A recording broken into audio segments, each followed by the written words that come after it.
In this episode of the podcast, we're going to be talking about the importance of a neutral spine. So we're going to cover 5 reasons. We're going to talk about some of the anatomy. We're going to talk about some of the forces and the stresses that go on the spine. And hopefully what this is going to do is start to build some greater context around why we use a neutral spine in certain circumstances, and why to some it seems like a bit of a controversial topic, and why they disagree with some of these points. So what we're going to do now is get straight into reason number 1.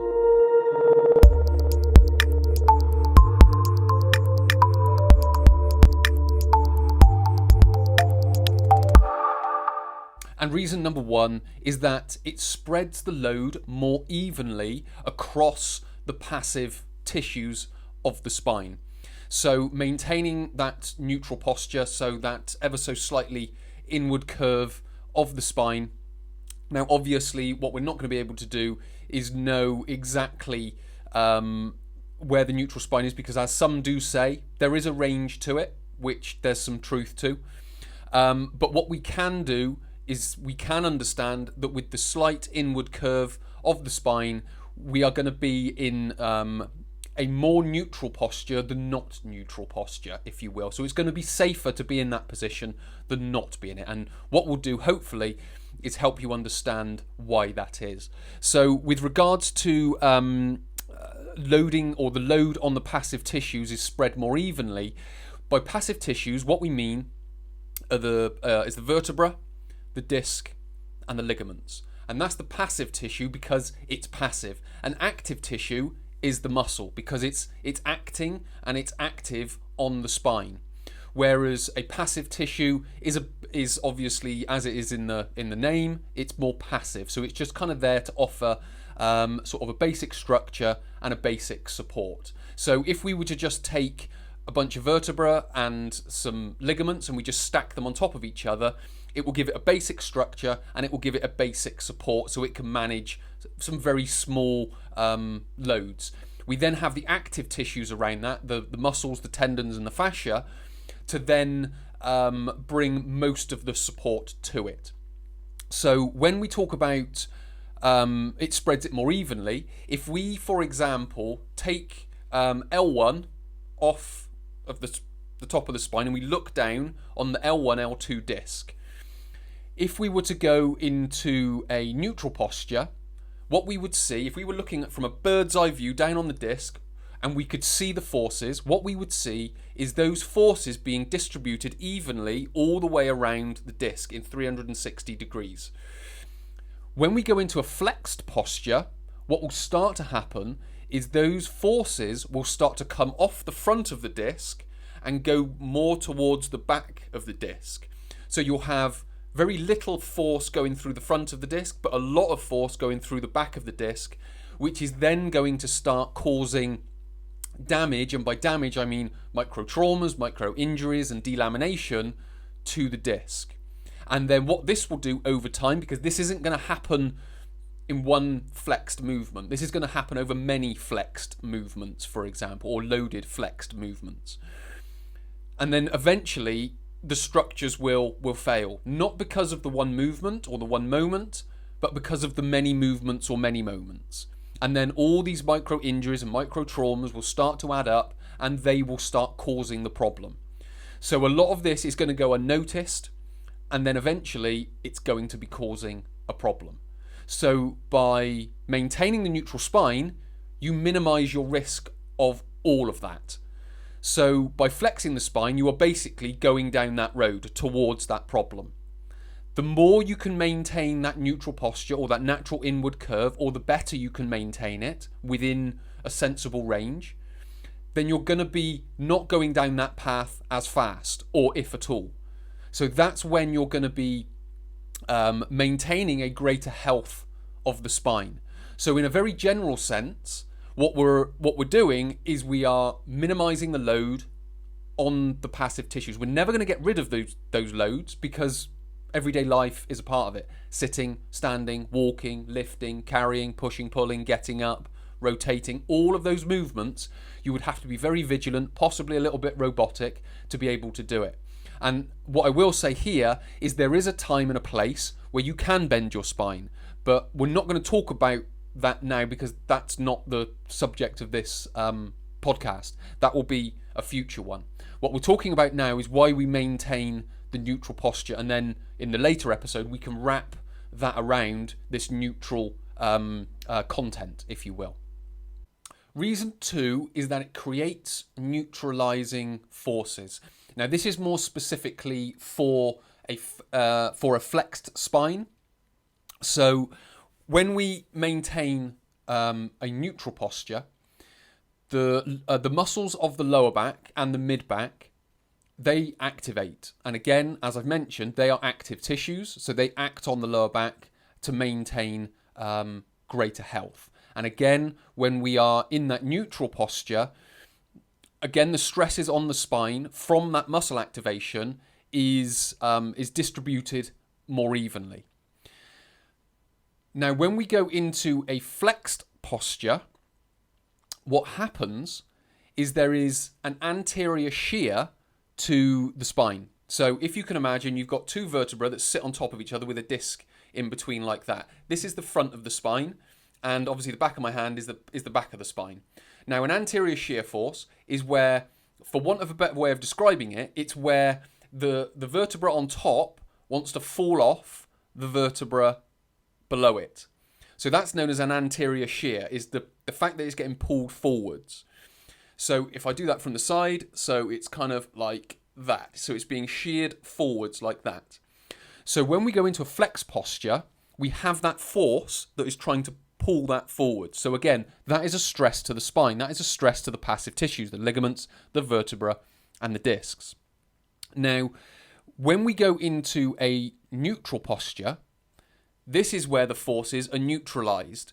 So when we have that force wanting to pull it forward, what happens is when the muscles, when it's in the neutral posture, when they activate, essentially those muscles are pulling that the vertebra back. So you have what's called an anterior shear force, trying to make it fall off the front. The muscles then create a posterior shear force, which want to make it fall off the back.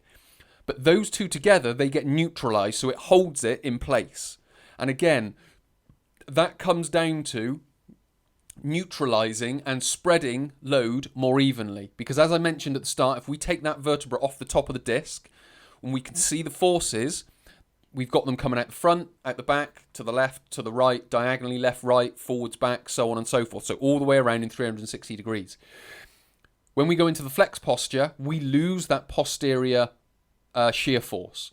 So what we're doing is we are essentially, by way of our movement, and more specifically loaded movement, i.e. in a gym with weight or lifting shopping bags or whatever it may be, these forces are going on the spine.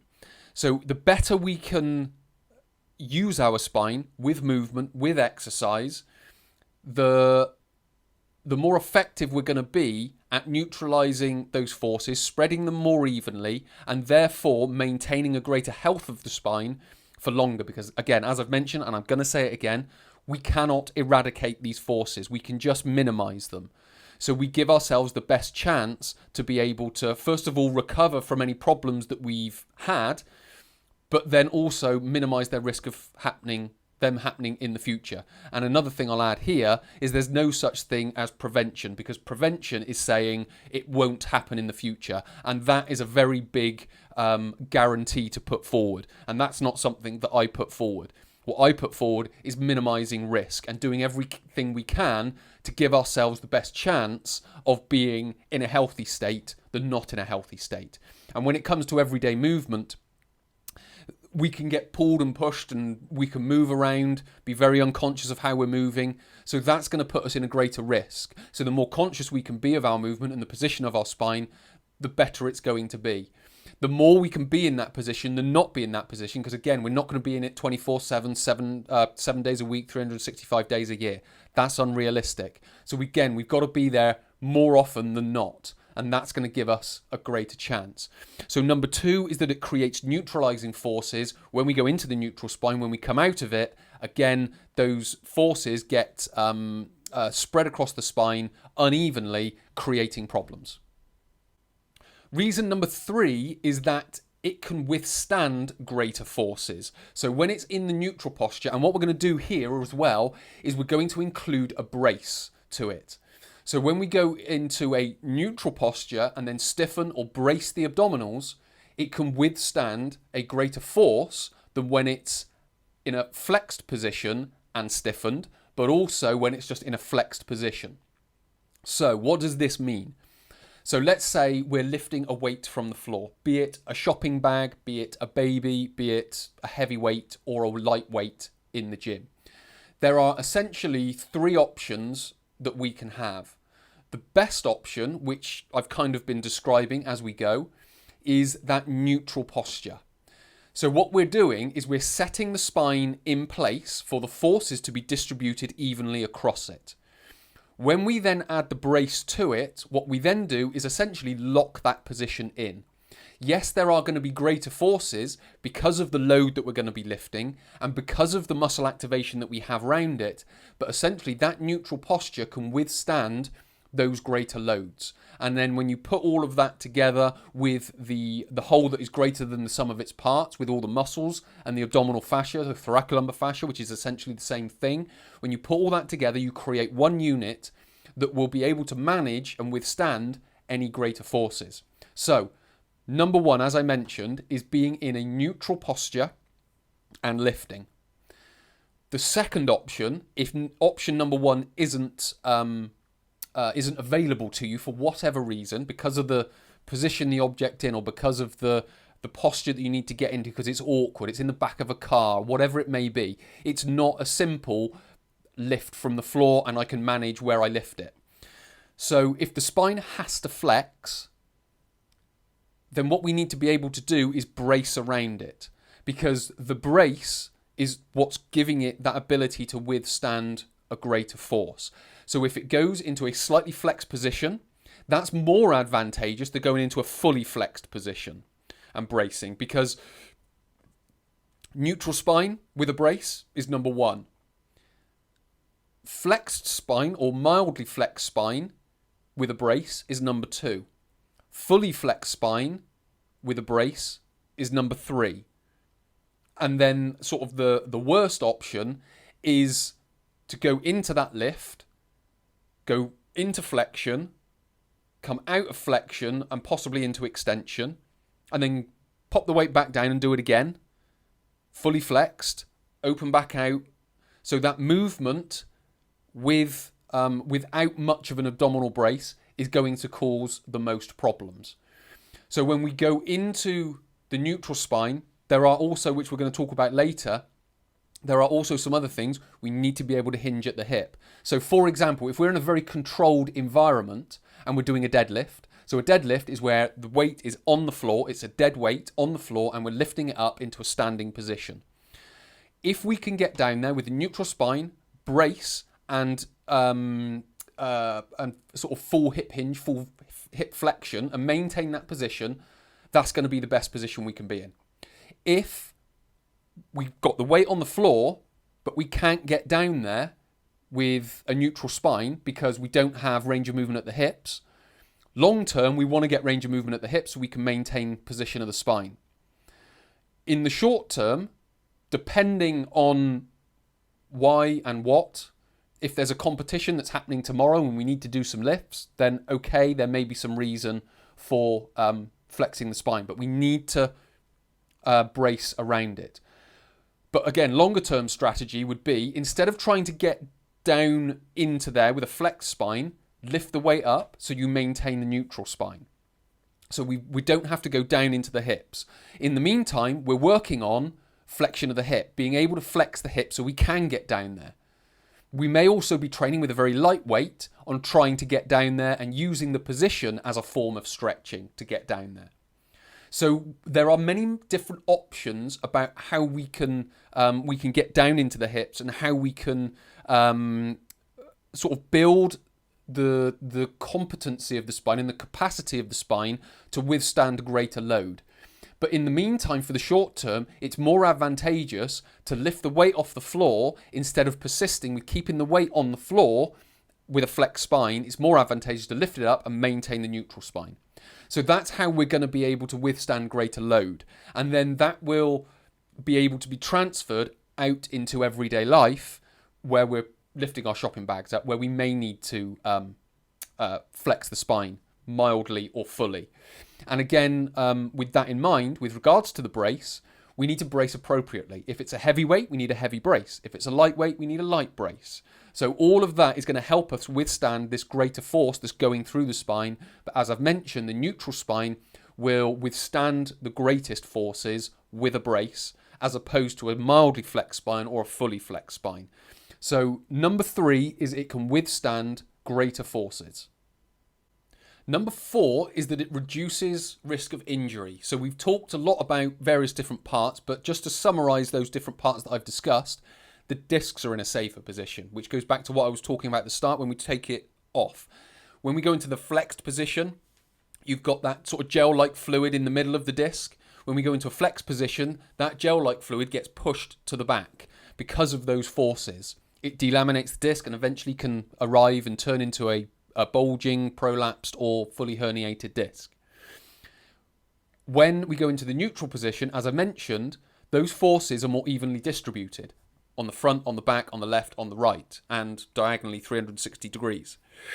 When the force is being, or when that gel-like fluid is being pressed evenly, again, because it's being pressed evenly all the way around, it's much safer on the disc and the layers of the disc, so it minimises the risk of any delamination because the force isn't concentrated in one part of it, it's spread all the way around it. Number 2 is that the ligaments are, let's just say that they're optimally taut. So when we go into a flex position, the ligament on the front of the spine, it becomes slack, and the ligament on the back of the spine becomes stretched. When we go into an extension, the ligament on the front of the spine becomes taut or stretched. The ligament on the back of the spine becomes slack. When we're in the neutral posture, they're optimally and evenly taut. So they're neither slack nor stretched. They're just in a position where they can offer their best support to the vertebra and to the discs. And that's the same with all the ligaments that go in between the spinous processes and the transverse processes.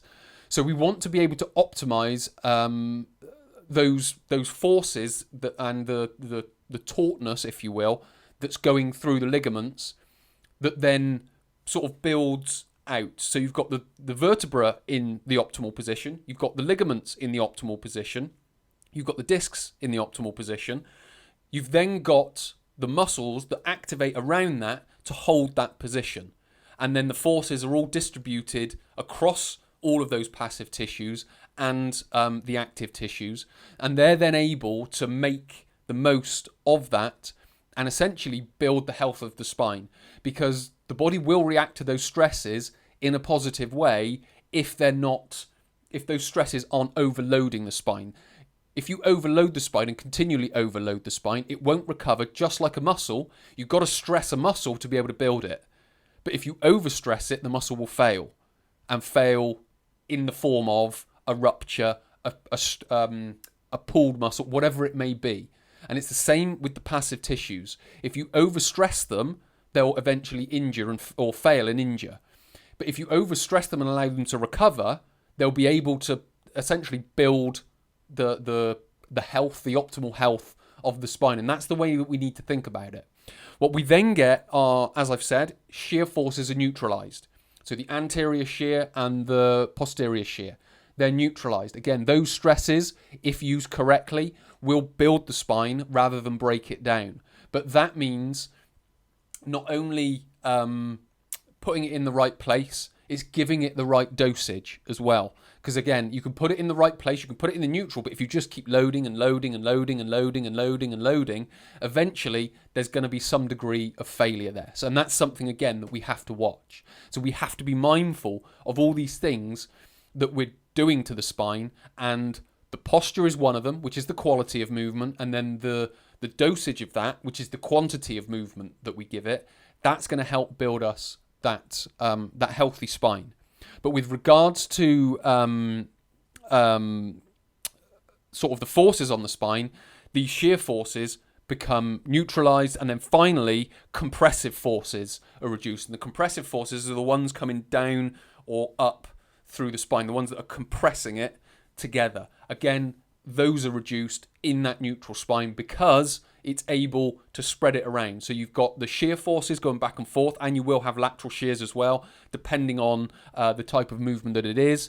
And you've got the compressive forces going up and down through the spine as well. So again, all of those are sort of optimized and neutralized to be able to reduce any risk of injury, and then along with recovery will help keep your spine in its healthiest state. And number 5 is that you access the hips. As I've mentioned before with that lift in the gym, when we're doing a deadlift, we need to be able to hinge from the hips. And it's very important to hinge from the hips, as of everything I've described, because we need to maintain this neutral spine to maintain sort of optimal health of the spine and minimize any risk of injury to it. So if we are going to lift weights from the floor, we need to be able to get down to the floor with our hips, and secondary with our knees. So we need to get primary movement from the hips. And the reason we do that, again, if we build out with the anatomy, we've got ball and socket joints either side of the hip with the femur joins into.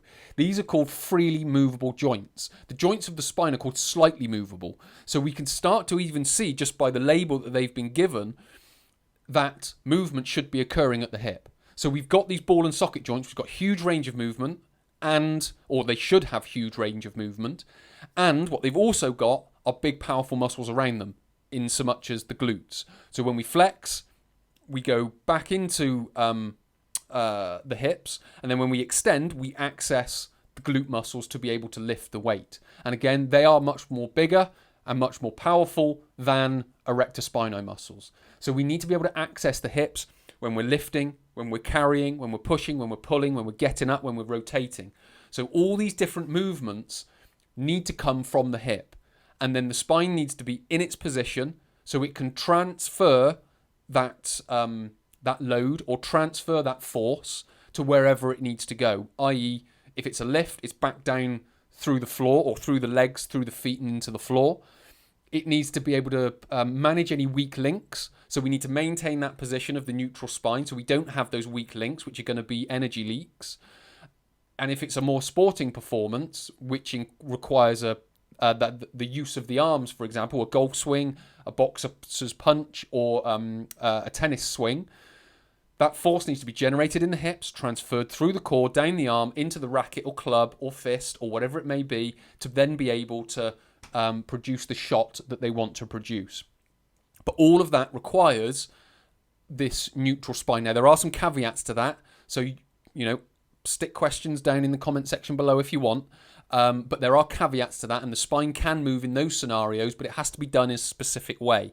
And the core muscles need to be tuned to minimize any stress to the spine. So it's not just a case of, which I'm going to talk about in this sort of the next sort of bonus section, where I'm going to talk about some of the possible controversies, but essentially we need to access the hips to be able to get optimal movement when we lift, carry, push, pull, rotate, get up, whatever it may be. Maintain the neutral spine to do it. If you can't maintain the neutral spine, lift the weight up so you can maintain the neutral spine. Access the hips long term. Open out the hips so you can lift the weight from the floor. Don't go short term and think flexed is going to be all right, because eventually, long term, that will turn into a problem. So number 5 is you access the hips. And in this final part of the podcast, I just want to possibly address some of the objections that might come, because it's something that gets shown a lot. It's something that I get shown a lot. What about these people that are very strong and they're saying you need a strong spine or a strong muscles sort of within all these different planes of movement? So flexing side to side, so lateral flexion. You need to be strong in flexion, so you need to train in flexion to be strong there. Well, there's a couple of things for this. Number 1 is how strong does the back need to be? Because if you've got a bodybuilder or a power lifter, they are of a certain strength. So how much stronger do they need to be to prevent injury? Because I'm never going to be as strong as them. So I can't be as strong as them. So I mean, are they trying to say that I need to be as strong as them? Because that's never going to happen. So my spine's always going to be vulnerable because I'm not as strong as them. And does that mean that the bigger, the stronger the person, the safer they are from back pain? Because in my experience, I've spoken to plenty of strong people that are a lot stronger than I am, but their spine is in a lot worse health than mine. So is that the case? Or is it a percentage of body weight that it needs to be able to lift? Because again, I haven't seen that in the world. What I have seen is people using their spine correctly, and then it starts to heal. And if you ask McGill, strength isn't a factor, endurance is the factor. So it's not about being strong in all these positions. And hopefully what I've been able to describe is if they go into flexion and they get strong in that position, again, that doesn't mean that their spine is strong in that position. It may mean that their muscles are strong in that position, but it doesn't mean that their spine is strong in that position. So it's trying to understand what they mean by strength in all these different positions sort of reduces your risk of injury, because again, it doesn't make sense, because the question is, how strong does it need to be? Do I need to be as strong as them? How much stronger do they need to be? Or is it a percentage of body weight? Do I need to be able to lift in a deadlift 1.5 times my body weight to be able to be healthy? Is there a number? Is there a threshold for that? Again, probably not. But what's more important is using the spine correctly and understanding the anatomical structures of the spine and the functions of those anatomical structures. So by learning how the spine is loaded and by learning how the spine is injured, we can start to use our spine more effectively. Because there are times when I can flex my spine and there are times when I won't flex my spine. But what I'm able to do is know when that is to minimize any risk of injury. So again, strength in all these different planes of movement and being strong in all these different planes of movement, I'm going to say isn't the determining factor, although people are stuck in this sort of strength paradigm. The stronger I am, the healthier I am, the less risk of injury I am at. Where again, in the world, in the environment of the gym and everyday life, I'm not seeing that. Seeing weak people with bad backs, seeing very strong people with bad backs, seeing weaker people with healthy spines, stronger people with healthy spines. So again, there's no sort of, it's not correlating to what they're saying. They're just parroting words about what they like, and that's strength. And therefore they're saying, be like me and you won't get injured. Whereas it's not exactly true. So there are many different sort of facets to it. Hopefully I've brought a bit of context to what all of that means and what all of that could be. So it's now down to you to further investigate, to further understand, and to further bring comprehension to your understandings to be able to optimize health of your spine. But I'm going to say the importance of a neutral spine is reducing risk of injury and optimizing health, along with some other things, i.e. managing weightlifting properly and bracing the abdominals and using the hips and things like that. Again, bring all that into context, and the neutral spine will work for you. There are times, as I've mentioned, where the spine can flex and bend and twist and things, but again, it's a specific context that, again, needs to be understood and managed. So hopefully this has been helpful. Thank you very much for watching. If you do have any comments, leave them in the comment section below. If you like what I've said, hit the like button. If you've learned something new, hit the thanks button. If you want to watch more podcast episodes or tutorials or clips like this, then please do hit the subscribe and the like and the bell icon, and you'll be notified when I release more videos. So many thanks for watching. My name is Chris. I'll speak to you soon.